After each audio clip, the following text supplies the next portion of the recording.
शहर में देवरानी जेठानी का गांव के स्टाइल वाला पानी पूरी। यहाँ आइए, चटपटी पानी पूरी खाकर जाइए। आइए आइए। पापा पापा, मुझे पानी पूरी खानी है, पैसे दो ना। इस तेज गर्मी ने तो हमारे पतियों के हाथ पांव तोड़ कर रख दिए हैं। हमारे पति के पास तो पैसे ही नहीं हैं। ऐसे में बच्चों को पानी पूरी कैसे खिलाएंगे? बच्चों, बाहर की चीजें नहीं खानी चाहिए। मम्मी घर में खाना बनाएगी, वो खाना। नहीं, हमें पानी पूरी खानी है। भाभी, आप दोनों देवरानी जेठानियों को वर्ल्ड की बेस्ट पानी पूरी बनाना आता है। आप दोनों ने अपनी पहली रसोई में जैसी पानी पूरी बनाई थी बच्चों के लिए, वैसी पानी पूरी क्यों नहीं बना देती? ननन जी, पानी पूरी बनाने के लिए काफी सामान लगता है। बिना सामान के हम पानी पूरी कैसे बनाएंगे? क्या दिन आ गए हैं हमारे।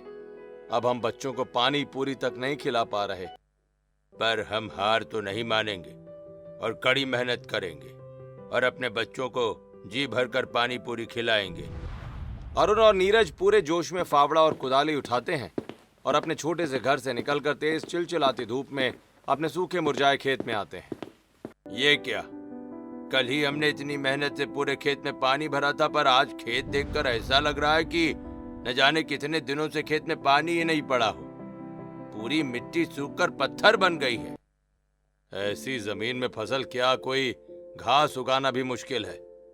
पर अब चाहे जो भी हो, हमारे पास हमारे परिवार और बच्चों के पालन पोषण का एकमात्र चारा यही हमारा खेत है। हमें अपने खेतों को सींचकर फसल उगानी ही पड़ेगी भैया। ठीक है, चल हम नदी से पानी लेकर आते हैं। अरुण और नीरज अपनी खेत की छावनी से डंडे में टंगी 2 बाल्टियां उठाते हैं और दूसरे गांव में दूर एक नदी के पास आते हैं और बाल्टी में पानी भरकर कंधे पर टांगकर पसीने से लथपथ अपने खेत में आकर पानी डालने लगते हैं। गांव के अमीर किसानों और जमींदारों की तरह काश हम भी अपने खेतों में मोटर लगवा पाते, तो सीधा नदी से पानी हमारे खेतों तक आ जाता और हमारे खेतों में भी फसलें लहलहाती।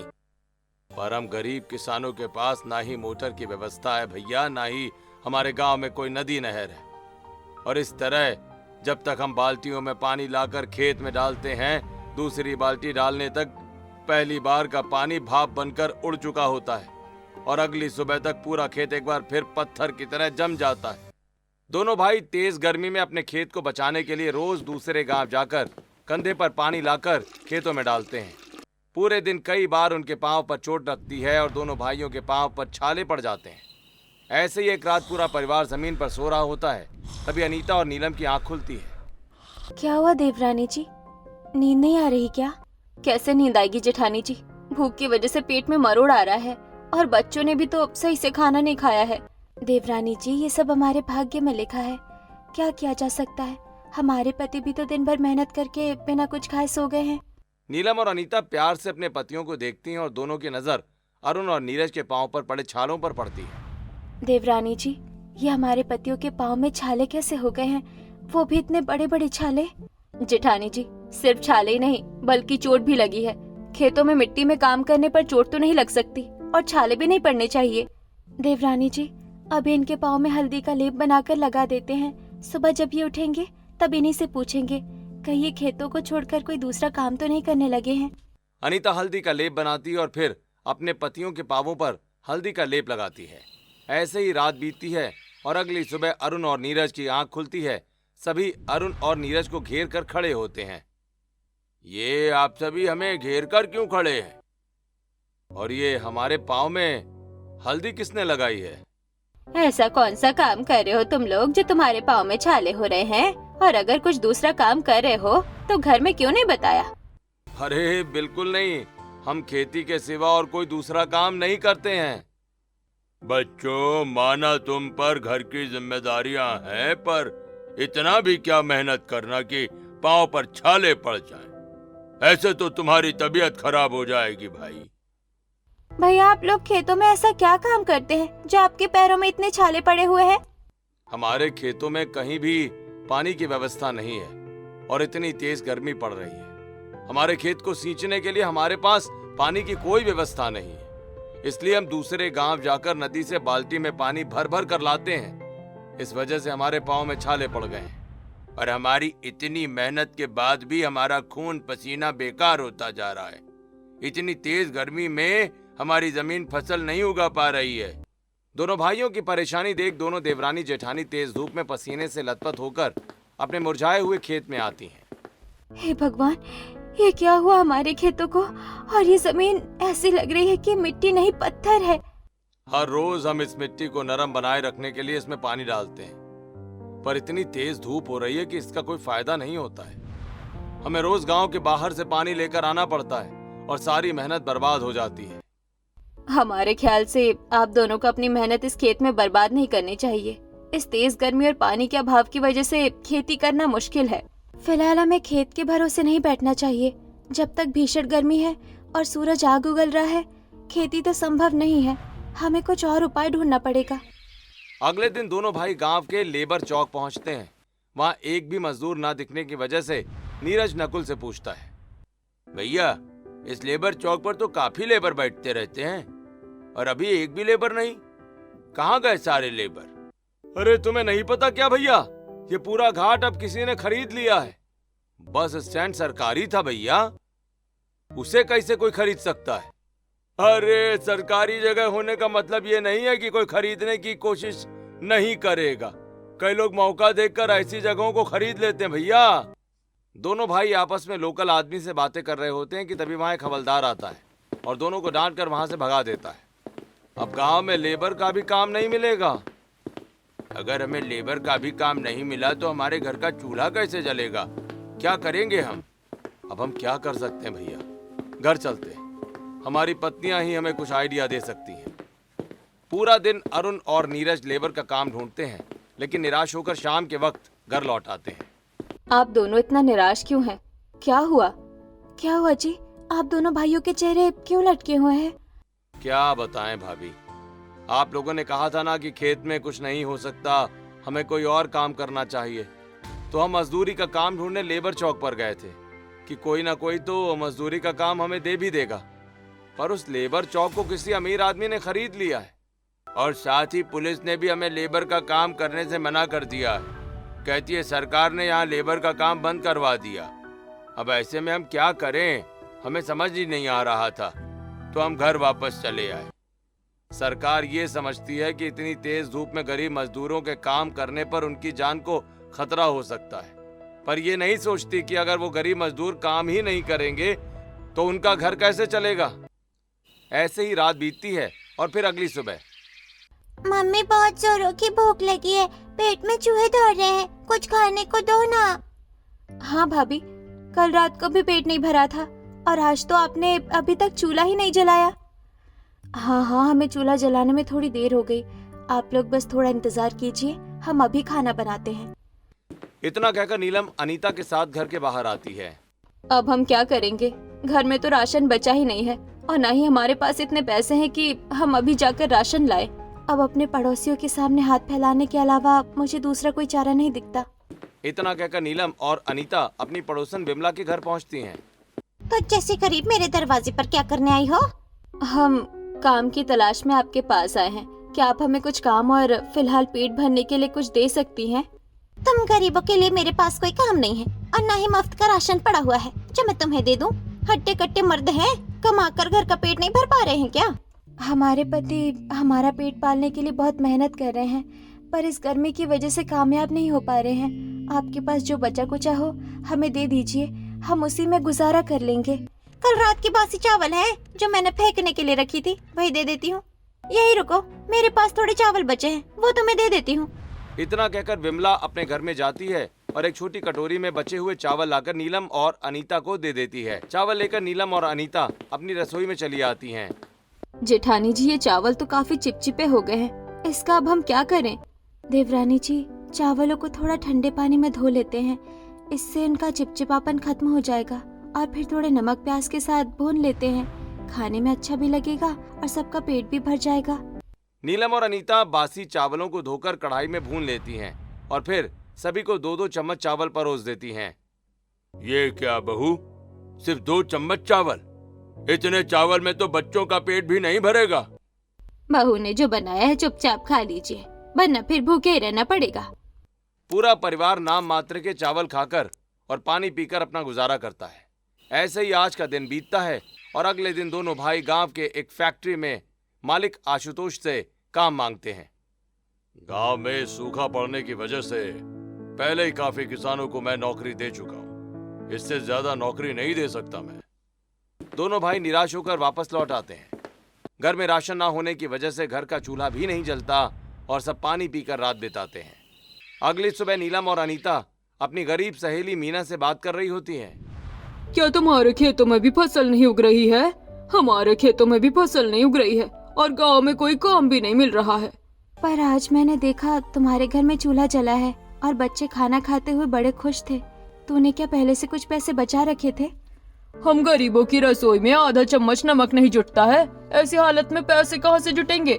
1 हफ्ते बाद मेरे घर का चूल्हा जला है, जब इसके पापा शहर जाकर मजदूरी करके 200 रुपए भेजे हैं। क्या तेरे पति पैसे कमाने शहर चले गए?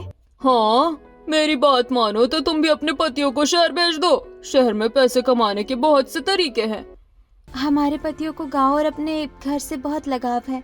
शायद ही वो गांव छोड़कर जाने के लिए तैयार हो। फिर भी हम उनसे बात करेंगे। ठीक है, अगर वो जाने के लिए राजी होते हैं तो हो सके तो मेरे पति कुछ इंतजाम भी कर देंगे। फिलहाल मैं तुझे थोड़ा आटा दे देती हूँ। मीना दोनों देवरानी जेठानियों को आटा लाकर दे देती है और नीलम रोटियां सेकती है और अनीता रोटियों में नमक और तेल लगाकर भूख से बिलखते अपने बच्चों और परिवार को परोसती है। ये अच्छा तो नहीं है पर खराब भी नहीं है, पर अगर दोबारा ये खाना दोगी तो हम नहीं खाएंगे। बच्चों, कोई जरिया मिला क्या आमदनी का?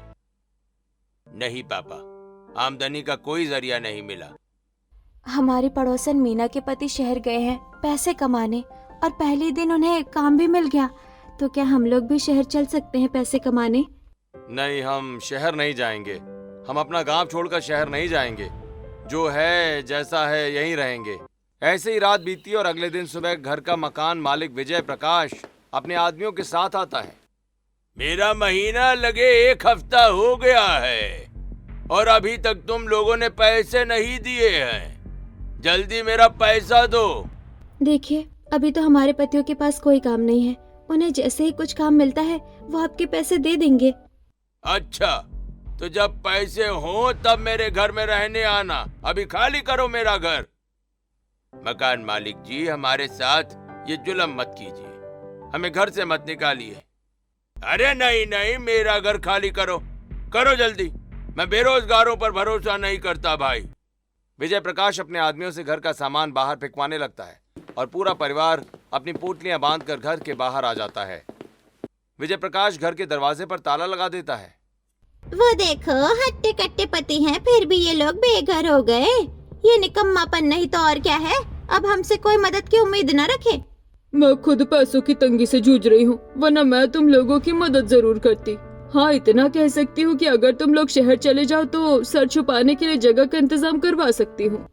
पूरा परिवार अपनी पोटलियां और सामान लेकर दूसरे गांव की नदी के पास आता है और नदी पार करके एक अनजान शहर के भीड़ भाड़ भरे बाजार में चला जाता है, जहां बच्चों की नजर सीधा पानी पूरी बेचने वालों पर होती है।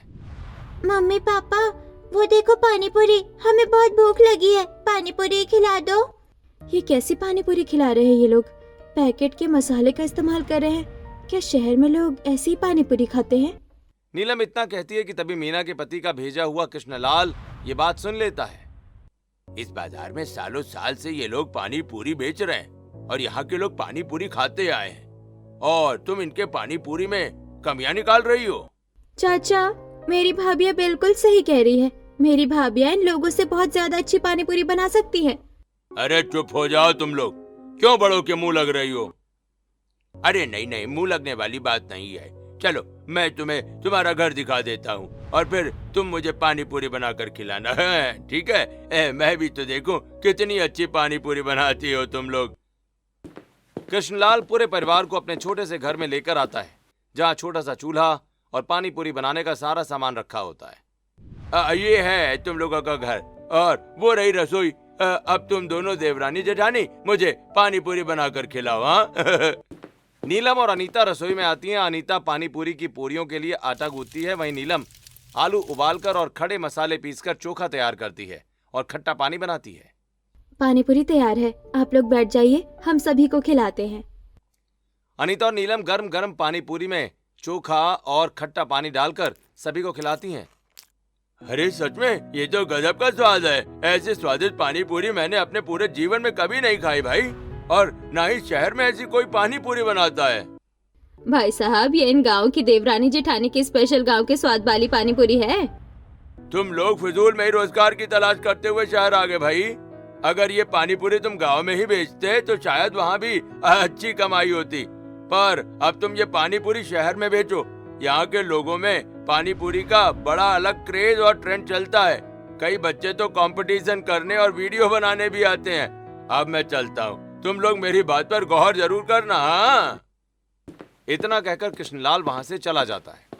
उन्होंने आइडिया तो बहुत अच्छा दिया, पर हमारे पास तो कुछ सामान ही नहीं है। हम पानी पूरी बनाकर बेचेंगे कैसे, और आज रात क्या खाएंगे? हम दोनों भाई बाहर जा रहे हैं, कुछ ना कुछ काम तो जरूर मिल जाएगा। जो भी मिलेगा उसी से थोड़ा राशन और पानी पूरी बनाने का सामान लेकर आएंगे। इतना कहकर नीरज और अरुण घर से निकलते हैं और काम की तलाश में भटकते हुए एक मंदिर में हो रहे भंडारे में पुजारी दीनदयाल के पास पहुंचते हैं। पंडित जी, क्या भंडारे में हमें कुछ काम मिल सकता है? बदले में खाना या पैसा, जो आपको उचित लगे दे दीजिएगा। हाँ, भंडारे में बहुत काम है। ऐसा करो, चूल्हे में जलाने वाली लकड़ियों के छोटे छोटे टुकड़े करो और तुम में से एक गाड़ी से सारा राशन उतारकर हलवाई के साथ भंडारा बनाने की तैयारी करो। बदले में तुम्हें थोड़े पैसे और पेट भर खाना दोनों मिल जाएगा, ठीक है? नीरज कुल्हाड़ी से पेड़ के मोटे मोटे तनों को काटने लगता है, जिससे उसके हाथों में छाले पड़ जाते हैं। वहीं दूसरी तरफ अरुण राशन का सामान इकट्ठा करके हलवाई के साथ काम करवाने में लग जाता है। फिर भंडारे के बाद, ये लो भाई, तुम्हारे पूरे परिवार के लिए खाना, और ये कुछ पैसे हैं। बड़ी मेहनत की तुम लोगों ने भंडारे में। हाँ, अब जब भी भंडारा हो तुम लोग चले आना। अपने परिवार के लिए खाना और पैसे लेकर दोनों भाई खुशी खुशी घर लौट आते हैं और खाना खाते हुए पूरे परिवार को सारी कहानी बताते हैं। कल तुम दोनों इन पैसों से थोड़ी पानी पूरी बनाना और बाजार में बेचना। अगर तुम्हारी पानी पूरी लोगों को पसंद आई तो हम इसी को अपना रोजगार बनाएंगे। रात बीतती, अगली सुबह अनीता मिट्टी का घड़ा बना रही होती है। वह नीलम बरगद के पेड़ के पास आकर ढेर सारे सूखे बरगद के पत्ते इकट्ठे करती है और उन्हें लेकर घर लौटती है।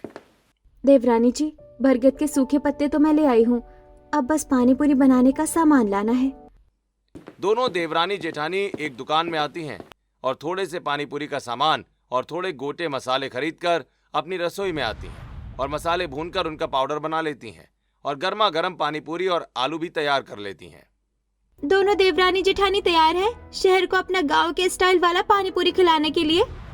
हाँ ननन जी, हम दोनों देवरानी जेठानी तैयार है। हमने सारी तैयारी कर ली है। दोनों देवरानी जेठानी एक टोकरी में मिट्टी के मटके में पानी, एक बर्तन में आलू, पानी पूरी की पूरी और मसाले रखकर बाजार में जमीन पर बैठकर पानी पूरी खाने आए ग्राहकों को आवाज देने लगती हैं। आइए आइए, गांव के स्टाइल वाला पानी पूरी खाइए, आइए। छी, शहर में ये दोनों गांव के स्टाइल वाला पानी पूरी बेच रहे हैं, वो भी जमीन पर बैठकर। कौन खाएगा इनका पानी पूरी? मैं तो नहीं खाऊंगी। ये क्या दीदी, हमारे जमीन पर बैठकर पानी पूरी बेचने से हमारी पानी पूरी कोई खाने के लिए ही नहीं आ रहा है। ग्राहक के इंतजार में शाम हो जाती है और एक भी ग्राहक पानी पूरी खाने नहीं आता। घर चलिए देवरानी जी, अब तो सारी पानी पूरी सूखने लगी है, बच्चों को ही खिला देंगे, उनका पेट भी भर जाएगा। तभी दोनों देवरानी जेठानी की नजर बाजार के दुकानदारों से खाने की भीख मांग रहे एक गरीब परिवार पर पड़ती है। दोनों देवरानी जेठानी उस परिवार को अपने पास बुलाती हैं और बरगद के पत्ते में पानी पूरी खिलाती हैं। कोई तो हमारी पानी पूरी खाने आया नहीं, आप लोग बाजार के लोगों से खाने के लिए खाना मांग रहे हैं, वो आपको दे नहीं रहे हैं, ये पानी पूरी ही खा लीजिए। अरे वाह, क्या पानी पूरी है! ऐसी पानी पूरी मैंने अब तक नहीं खाई। सच में आपको हमारी पानी पूरी अच्छी लगी? अच्छी? आप तो ऐसी पानी पूरी बेच रहे हैं जैसे इस पूरे बाजार में कोई पानी पूरी वाला नहीं बेचता। बहुत स्वादिष्ट है।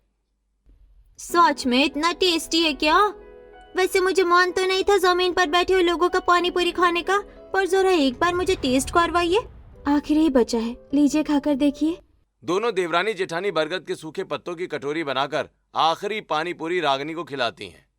अरे वाह, क्या पानी पूरी है! और ये बरगद के सूखे पत्ते में पानी पूरी क्यों दे रही हैं आप? ये गांव के स्टाइल का पानी पूरी है।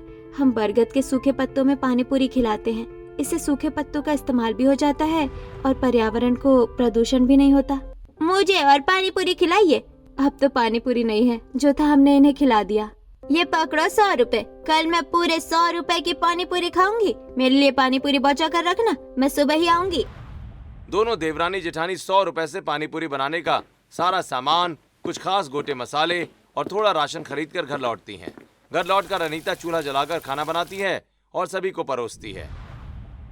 हमें बहुत खराब लग रहा है कि हमारे होते हुए भी आप लोगों को बाजार जाकर काम करना पड़ रहा है, पर इस अनजान शहर में हमारी मजबूरी है। इसमें शर्म की कोई बात नहीं है। पति पत्नी एक गाड़ी के 2 पहिए जैसे होते हैं, साथ चलेंगे तभी जीवन की गाड़ी आगे बढ़ेगी। और बाजार में औरतों को हमारी पानी पूरी काफी अच्छी लगी है। उन्होंने तो 100 रुपए ही दे दिए और कहा कि कल पूरे 100 रुपए की पानी पूरी खाएंगी। पूरा परिवार खाना खाकर जमीन पर बिस्तर बिछाकर सो जाता है। अगले दिन अनीता पानी पूरी की पूरियां बेलकर तलती है और नीलम मटके में पानी, मसाले और आमचूर पाउडर डालकर पानी पूरी का पानी तैयार करती है। फिर आलू उबालकर टोकरी में रखती है और बाजार चली जाती, जहां रागिनी अपनी सहेलियों के साथ आती है। पानी पूरी तैयार है ना? बिल्कुल तैयार है, ये लीजिए पत्तल। अनीता और नीलम लकड़ी के चम्मच से आलूओं में मसाले मिलाकर चोखा तैयार करती है और चम्मच से पानी पूरियों में मसाला भरकर मटके में रखे ठंडे मसालेदार पानी के साथ रागिनी और उसकी सहेलियों को पानी पूरी देती है। मुझसे बहुत बड़ी गलती हो गई जो कल मैंने तुम दोनों देवरानी जेठानी की गांव की स्टाइल वाली पानी पूरी नहीं खाई। वाकई ये पानी पूरी शहर में बिकने वाली सभी पानी पूरी से बहुत अच्छी है। और ये पास का रेस्टोरेंट देख रही हो, ये सिर्फ पानी पूरी के लिए ही जाना जाता है। इसकी पानी पूरी से बहुत ज्यादा टेस्टी तुम्हारी पानी पूरी है। धन्यवाद, हमें ये जानकर बहुत अच्छा लगा कि आप लोगों को हमारी पानी पूरी पसंद आई। मेरी बात मानो तो तुम थोड़ा खर्च करो और कोई ठेला ले लो। ऐसे जमीन पर बैठोगे तो हर कोई तुम्हारी पानी पूरी को पहले ही जज करेगा। अपनी थोड़ी सी पानी पूरी बेचकर दोनों देवरानी जेठानी अपने घर चली आती हैं और पूर्णिमा की कही बात अपने पतियों को बताती हैं। पंडित जी ने हमें भंडारे में काम के लिए बुलाया था। हम रोज उनके पास काम करने जाएंगे और जब वहाँ काम नहीं होगा तो कहीं और काम करने जाएंगे। उन पैसों और तुम्हारे पैसों को जोड़कर हम एक छोटा सा ठेला खरीदेंगे। अगले दिन से नीरज और अरुण मंदिर में काम मिलने पर मंदिर में काम करते या फिर शहर में लेबर का काम करते हैं। वहीं दोनों देवरानी जेठानी जमीन पर बैठकर अपनी पानी पूरी बेचती हैं। इसी तरह एक हफ्ता बीतता है और चारों अपने जुटाए हुए पैसे से एक छोटा सा ठेला खरीद लेती हैं। अरे वाह, ये ठेला कितना अच्छा है। अब मम्मी को सर पर सामान नहीं उठाना पड़ेगा। अब हम पहले से ज्यादा पानी पूरी बेचने लगे हैं। अब हम पानी भी ज्यादा बनाएंगे, पूरी भी और आलू और मसाले भी। दोनों देवरानी जेठानी अपनी पानी पूरी चोखा और पानी तैयार करके मिट्टी के मटके में रखती हैं और पूरी, आलू और बाकी चीजें ठेले में सजाकर बाजार में चली जाती हैं। उनके आते ही ग्राहकों की लंबी भीड़ लग जाती है, जिसे दूसरे पानी पूरी वाले देख रहे होते हैं। हड़बड़ाइए नहीं, हम सभी को पानी पूरी खिलाएंगे। आज हम ज्यादा आलू और ज्यादा पूरी बनाकर लाए हैं। ये लीजिए आपके 100 रुपए की पानी पूरी का पार्सल और ये लीजिए पत्ते। सब लाइन से खड़े हो जाइए। देख रहे हो भाइयों, शहर आई है देवरानी जेठानी अपने गांव के स्टाइल में पानी पूरी बेचकर कुछ ही दिनों में हमारे सारे ग्राहकों को अपना बना चुकी हैं। इनका तो कुछ करना पड़ेगा भाई। अरे हम पैसे कमाने के लिए कोई भी आलू और जैसे भी मसाले और पानी का इस्तेमाल करते हैं ना, पर ये देवरानी जेठानी अच्छी चीजें इस्तेमाल कर रही हैं और लोगों के बीच फेमस भी हो गई हैं। इन्हें तो रिश्वत छोड़ पुलिस के हाथों मार खिलवानी पड़ेगी। दिनेश और महेश बाजार में घूमने वाले 2 हवलदारों को पैसे खिलाते हैं। दोनों हवलदार दोनों देवरानी जेठानी के पास जाते हैं। नमस्ते हवलदार साहब, पानी पूरी खिलाऊं क्या? हाँ भाई, तुम देवरानी जेठानियों के पास लाइसेंस है यहाँ पानी पूरी बेचने का? साहब, ये तो खुला बाजार है, यहाँ तो लाइसेंस नहीं लगता है। यहाँ तो कोई भी कुछ भी बेच सकता है। तुम दोनों देवरानी जेठानियों की इतनी हिम्मत, मुझे कानून सिखा रही हो? अभी सबक सिखाता हूँ तुम्हें। मिथिलेश दोनों देवरानी जेठानी का ठेला उलट देते हैं और ठेले में आग लगा देता है। ये देखकर बाजार के दूसरे पानी पूरी वाले बहुत खुश होते हैं। दोनों देवरानी जेठानी रोते हुए अपने घर लौट आती हैं और सारी कहानी अपने घर वालों को बताती हैं। बड़े दिन बाद हमारे दिन सुधरते हुए दिखे थे और जैसे ही हमने पहला कदम आगे बढ़ाया, हमें हमारी किस्मत ने वापस वहीं लाकर पटक दिया जहाँ से हमने शुरुआत की थी। हमने कितने दिनों से मुश्किल से जोड़कर सारे पैसे इकट्ठा किए थे और उस हवलदार ने सब जला दिए। अरे उस हवलदार को कीड़े पड़ेंगे, जरूर आसपास के दूसरे पानी पूरी वालों से पैसे लेकर उसने ये किया है। बाजार में दूसरे पानी पूरी वाले तुम्हारी तरक्की से जलते होंगे। बिल्कुल सही कह रही है माँ। बहुओं, तुम दोनों ने बहुत मेहनत की और उन लोगों से काफी अच्छे पानी पूरी बेचती हो। ग्राहकों को पूरा हक है जो बढ़िया है उसके पास आने का। अगर हम सच्चे और ईमानदार हैं तो हमारी इतने दिनों की मेहनत और लगन बेकार नहीं जाएगी। अब परेशान मत हो, आराम करो। हाँ, आप लोग परेशान मत होइए। अगर हम एक बार ठेला खरीद सकते हैं तो दोबारा पैसे जुटाकर दोबारा ठेला खरीदेंगे, और उस बाजार में नहीं तो किसी और बाजार में बेचेंगे, और थोड़े पैसे इकट्ठा होने के बाद लाइसेंस भी ले लेंगे, ताकि लाइसेंस वाले बाजार में भी हम पानी पूरी बेच पाएं। अपने परिवार और पतियों का साथ पाकर दोनों देवरानी जेठानी को थोड़ी शांति मिलती है। ऐसे ही आज का दिन बीतता है और अगले दिन दोनों देवरानी जेठानियों के पानी पूरी खाने आए ग्राहक इकट्ठा होते हैं। अरे वो दोनों शहर आई देवरानी जेठानी कहाँ गई, जो गांव के स्टाइल का पानी पूरी बेचती थी? अरे आप लोगों को पानी पूरी खाना है तो आज हमारे पानी पूरी खाइए ना। वो दोनों तो गई, अब वो नहीं आएंगी। तुम लोग कोई पानी पूरी बनाते हो? शर्म आनी चाहिए तुम लोगों को ये कहते हुए कि तुम पानी पूरी बनाते हो। हम तो उन्हीं के पानी पूरी खाएंगे। दोनों देवरानी जेठानियों के बारे में पता करते हुए ग्राहक उनके घर के पास पहुंच जाते हैं और आवाज लगाकर पूरे परिवार को बाहर बुलाते हैं। मम्मी, चाची, इतने सारे लोग हमारे घर के बाहर क्यों आए हैं? जी आप लोग कौन है? ये हमारे रोज के ग्राहक हैं। ये रोज हमारे पास पानी पूरी खाने आते हैं। तुम दोनों देवरानी जेठानी ने पानी पूरी का ठेला क्यों नहीं लगाया आज? क्योंकि मम्मी और बड़ी मम्मी का ठेला गंदे पुलिस अंकलों ने जला दिया, और बुआ कह रही थी कि उन्होंने दूसरे पानी पूरी वालों से पैसे लिए हैं, तो मम्मी ठेला कैसे लगाएंगी? अच्छा ऐसी बात है तो आप दोनों देवरानी जेठानी अपने गांव के स्टाइल वाला पानी पूरी का ठेला दोबारा लगाइए, और इस बार हम देखते हैं कि कौन आपके ठेले को हाथ लगाता है। पूरे बाजार में हम एक भी पानी पूरी वाले को नहीं बैठने देंगे अगर उन्होंने आपके साथ कोई खुराफात की तो। इतना कहकर सभी ग्राहक वापस चले जाते हैं। ग्राहकों का प्यार देखकर हमारा खोया हुआ आत्मविश्वास लौट आया है। अब हम दोबारा अपना पानी पूरी का ठेला लगाएंगे। पर बहुओं, ठेला और पानी पूरी का दूसरा सामान खरीदने के पैसे कहाँ हैं? पैसे तो नहीं है, पर मेरे हाथ में ये आखिरी एक कंगन है। इससे मैं गिरवी रख दूंगी। साल 2 साल में तो इतने पैसे जुट ही जाएंगे कि इसे छुड़वा लूं। पूरा परिवार अपने दिल पर पत्थर रखकर घर की बड़ी बहू के आखिरी कंगन को गिरवी रख देता है, और मिले हुए पैसों से दोनों देवरानी जेठानी 2 बड़े ठेले खरीदती हैं और अपना देसी स्टाइल पानी पूरी का ठेला बाजार में 2 अलग अलग जगहों पर आमने सामने लगाती हैं। हाँ हाँ बाबा, सबको गांव के स्टाइल का पानी पूरी मिलेगा, चिंता मत कीजिए। अरे हमारे मिट्टी के मटके और बरगद के सूखे पत्तों ने तो सभी ग्राहकों का दिल जीत लिया है। सभी को मिट्टी के मटके का ठंडा खट्टा पानी चाहिए और बरगद के पत्ते में ही पानी पूरी खानी है। शहर में देवरानी जेठानी का गांव के स्टाइल वाला पानी पूरी फेमस हो जाता है। वहीं शहर के सबसे बड़े पानी पूरी बेचने वाले रेस्टोरेंट का मालिक धनंजय अपने रेस्टोरेंट के दरवाजे पर खड़ा दोनों देवरानी जेठानियों को पानी पूरी बेचते हुए देख रहा होता है। भैया, शहर में देवरानी जेठानी का गांव के स्टाइल वाला पानी पूरी इतना फेमस हो गया कि मेरा सिटी फेमस पानी पूरी खाने कोई आ ही नहीं रहा है।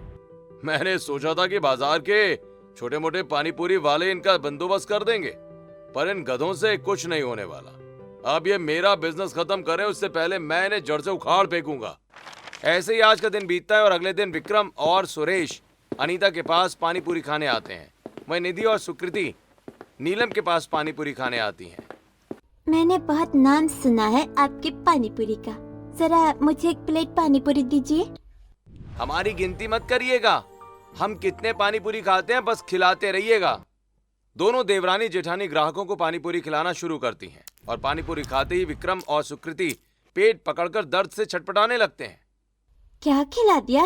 पूरे पेट में दर्द हो रहा है, हे भगवान।